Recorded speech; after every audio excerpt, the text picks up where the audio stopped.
সবাই তো বুঝতে পেরেই গেছো পেঁয়াজ কেন কাটছি আর লঙ্কাও কেন কাটছি।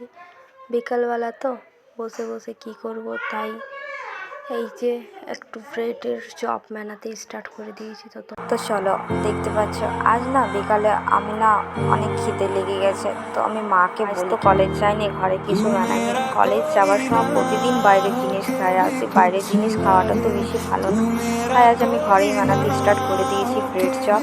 দেখতে পাচ্ছ আলুতে দিয়ে দিয়েছি পেঁয়াজ কুচি, লঙ্কা কুচি, ধনেপাতা কুচি, বিভিন্ন মশলা আর দিয়ে দিয়েছি বাদাম কুচি দিয়ে দিয়েছি। ভালো করে মশলাটা একটু মেখে একটু রেখে দিয়েছি মশলাটা, আর আদা বাটা দিয়ে দিয়েছি।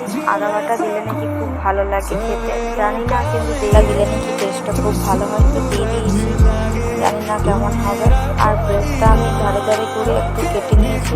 ব্রেডটা নাকি কাটলে মশলাটা একটু ভালো করে ব্রেডের মধ্যে দেওয়া যাবে, তো দিয়ে দিয়েছি। আর জলের মধ্যে একটু চাপ দিয়ে নিয়ে মশলাটা দিয়ে দিয়েছি, আর হাতে করে চেপে দিয়েছি, আর তেলের মধ্যে ছেড়ে দিয়েছি। তেলে ছেড়ে কিন্তু আমার হয়েও গেছে, খুব সুন্দর কিন্তু হয়েছে দেখতে পাচ্ছ।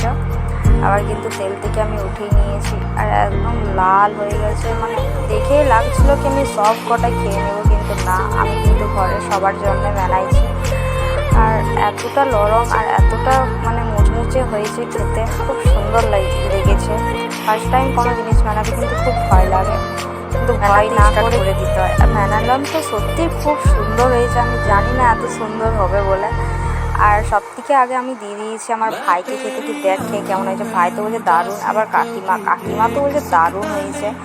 মাকে দিয়ে দিয়েছি, মাকে আমি তাকাচ্ছি মা কেমন হয়েছে, মা আমার দিকে তাকাচ্ছে আর বলছে চল দারুণ হয়েছে। চলো, তোমাদের সাথে নেক্সট ভিডিওতে দেখা হচ্ছে, এই পর্যন্ত থাকুক, টাটা।